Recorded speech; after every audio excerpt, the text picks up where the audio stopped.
प्रिय बच्चों नमस्कार। हिंदी खड़ी बोली में हम ये पार्ट थर्ड देखेंगे। खड़ी बोली का विकास किस प्रकार से हुआ कि मेरठ के आसपास बोली जाने वाली खड़ी बोली ही कहलाती है और इसमें कई बोलियों का भी समावेश हुआ और इसमें ब्रज भाषा और राजस्थाना के गद्य का भी प्रयोग हुआ। कुछ विद्वान दक्षिणी और अवधी भाषा का भी सम्मिलित रूप मानते हैं। आज हिंदी का गद्य का जो साहित्यिक रूप है उसमें क्षेत्रीय बोलियों का भी विकास दिखता है। ब्रजभाषा दक्षिण बुंदेलखंडी, हरियाणवी, बघेली, छत्तीसगढ़ी, कन्नौजी आदि का उल्लेख इसमें है। दक्षिणी गद्य का गद्य जो है उद्भव विकास दक्षिण के अनेक मुस्लिम राज्यों के आश्रय से हुआ और उसमें भारत भाषा को हिंदी का हिंदवी, दक्षिणी दहलवी और जबाने हिंदुस्तान आदि के नाम से पुकारा गया। इस में प्रमुख जो लेखक थे बंदे नवाज, गैसुल सराज, मिराजी, शमसुल अशफाक शाह, बारुद्दीन जानम, अमीदुद्दीन, अल्लाह मुला वज़े आदि है।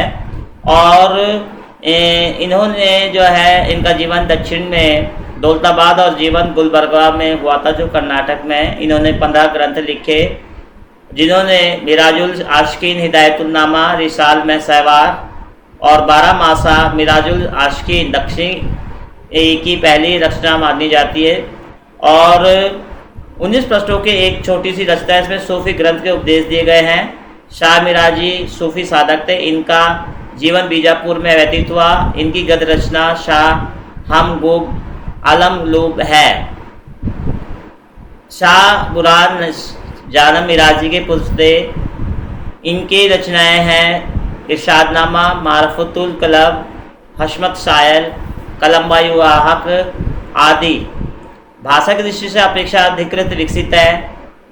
जानम के सुपुत्र अमीनुद्दीन आला ने भी 3 ग्रंथों की रचना की। रिसाला, शाह आमीन, गंग वारफी, रिसाला मजलूम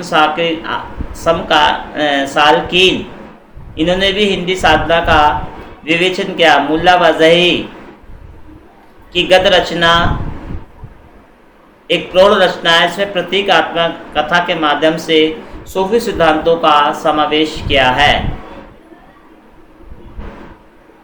इस प्रकार 14वीं शताब्दी से लेकर 18वीं शताब्दी में खड़ी बोली का गद्य का विकास रूप देखते हैं।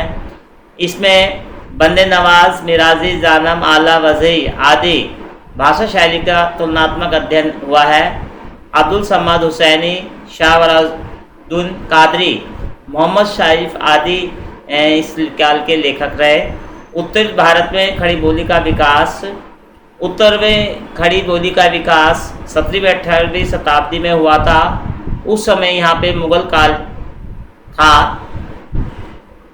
देखते हैं उत्तरी भारत की खड़ी बोली का प्राचीनतम गद्य के रूप में वहाँ पे कवि गंग, चंद सदन की वर्मा और जटमल द्वारा गोरा बादल रचना मानी जाती है। 18वीं शताब्दी में महत्वपूर्ण में भाषा योग वशिष्ठ, पद्म पुराण और राज्याश्रित राम प्रसाद निरंजनी थे। दूसरे मध्य प्रदेश के निवासी पंडित दौलतराम, दोनों ने ही इस काल में योगदान दिया। भाषा योग वशिष्ठ अधिक प्रौढ़ है। पद्म पुराण और जैन पद्म पुराण का भाषानुवाद है। ये एक 700 पृष्ठ से भी अधिक बड़ा ग्रंथ है और संवत 1830 से लेकर 1840 के बीच राजस्थान के किसी लेखक की मंडोवर का वर्णन इसमें लिखा हुआ है। 19वीं शताब्दी के आरंभ में हिंदी के गद्य में 4 लेखक अवतरित हुए जिसमें मुंशी सदासुखलाल, इंशाअल्लाह खान, लल्लूलाल, सदल मिश्र, मुंशी सदासुखलाल नियाज आदि थे। ये मुंशी सदासुखलाल दिल्ली निवासी थे। ये उर्दू फारसी के साहित्यकार थे। ये कंपनी में नौकरी करते थे।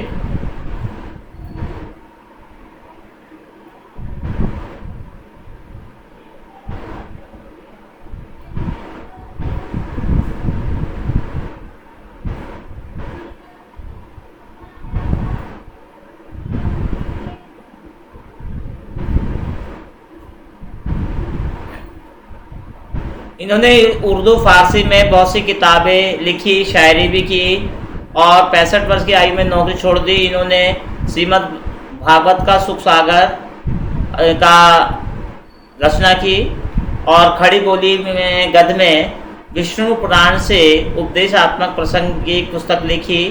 इनकी भाषा में पंडिताईपन अधिक था और भाषा फारसी शैली से भी प्रभावित है। फिर बाद में इंशाअल्लाह ने भी मुंशी के समान ही स्वतंत्र रहकर साहित्य का निर्माण किया। रानी केत की कहानी और जो हिंदी की प्रथम मौलिक रचना भाषा की दृष्टि से यद्यपि शुद्ध खड़ी बोली में लिखी गई है, लेकिन इसमें भी कहीं कहीं फारसी भाषा का प्रभाव दिखता है। इनकी भाषा जो है मुहावरेदार भी दिखाई देती है।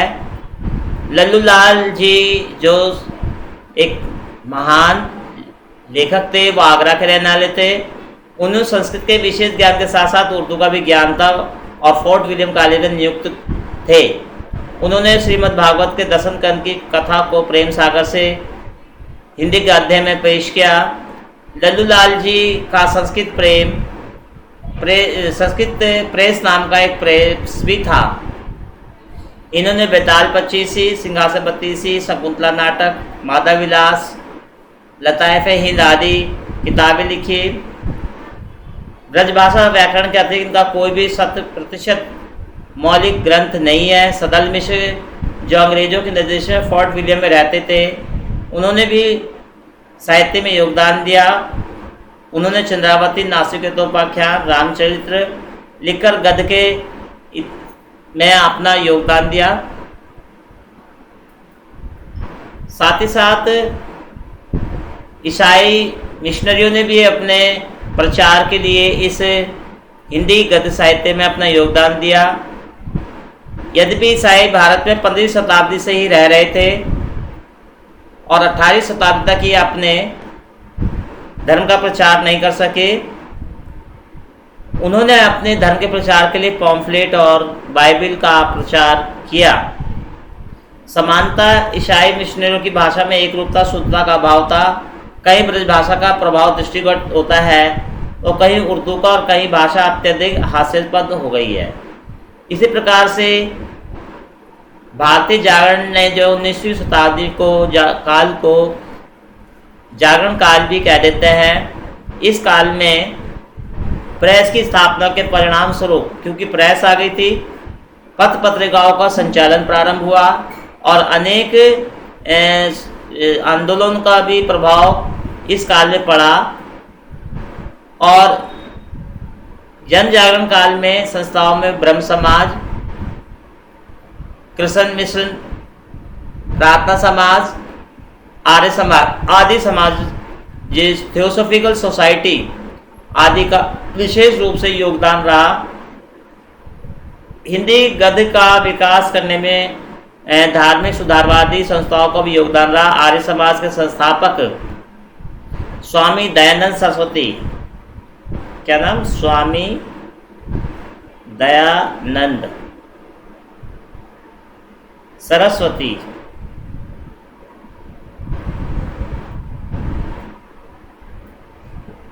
हिंदी के बड़े कट्टर समर्थक थे। इन्होंने सत्यार्थ प्रकाश हिंदी में लिखा था। ये उच्च कोटि के विद्वान थे। हिंदी के क्षेत्र में के बाद ब्रह्म समाज के संस्थापक राजा राम मोहन राय बंगाली थे, जिन्होंने वेदांत सूत्र का हिंदी में अनुवाद किया था। और उसी काल में 1826 में कानपुर के पंडित यू किशोर शुक्ल के संपादन कत्र में प्रथम पत्रिका उद्दंड वार्तांड प्रकाशित हुई थी। इस प्रकार से हम देखते हैं कि आधुनिक काल का आरंभ 1857 के पूर्वी गद्य के क्षेत्र में खड़ी बोली की प्रतिष्ठा सम्यक रूप से हो गई थी। सभी वर्गों के विद्वानों लेखकों ने इसमें अपना योगदान दिया था। आधुनिक काल में हिंदी गद्य में आधुनिक काल के अंदर 19वीं शताब्दी के समय हिंदी का पर्याप्त विकास हो गया था। लगभग 50 वर्षों के प्रयास से हिंदी गद्य का निर्माण विकसित हुआ। इसमें हिंदी गद्य और उर्दू फारसी भाषा का निकट था। फलस्वरूप सरकार बहुत कुछ इसी रूप में कार्य करती थी। 19वीं शताब्दी के मध्य में काशी के राजा श्री प्रसाद सितारे हिंद ने भी अपना योगदान दिया। ये उस समय उत्तर संयुक्त प्रांत के शिक्षा विभाग में अधिकारी थे। इन्होंने अनेक पाठ्य पुस्तकें तैयार की थी। उसमें उनका झुकाव उर्दू मिश्रित हिंदी की ओर था। आगे चलकर ये उर्दू के ही पक्षपाती हो गए।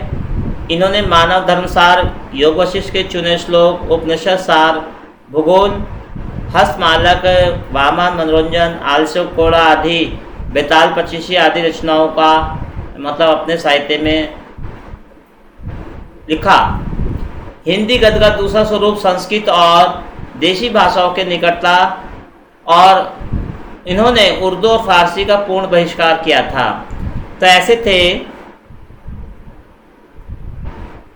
आगरा के राजा लक्ष्मण सिंह। उन्होंने मेघदूत, शकुंतलम, रघुवंश आदि का हिंदी में अनुवाद किया था। और ये काफ़ी उन्होंने एक पत्र भी निकाला था, प्रजाहितैषिणी। इन्हीं दोनों राजाओं के द्वारा जो है इस काल में अनेक मतलब हिंदी के गद्य के विकास में काफ़ी योगदान हुआ। ये संस्कृत के प्रकांड पंडित थे, हिंदी, उर्दू और पंजाबी में लिखा करते थे। इनकी पुस्तक सत्या, अमृतम प्रभा, धार्मिक सिद्धांत, विवेचना, भाषा की प्रौढ़ता आदि महत्वपूर्ण है। भाग्यवती नाम का एक इन्होंने सामाजिक उपन्यास भी लिखा। और इस काल में अनेक क्षेत्र में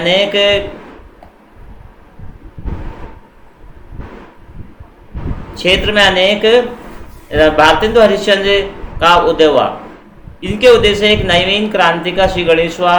हिंदी का आकाश 19वीं शताब्दी के प्रथम चरण और पूर्ण प्रकाश से जगमगा उठा। इसलिए हिंदी का ये पहला युग भारतेंदु युग के नाम से जाना जाता है। इसी युग के गद्य का विकास सही स्वरूप हमारे सामने आता है।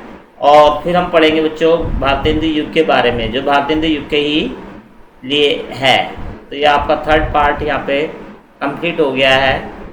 धन्यवाद।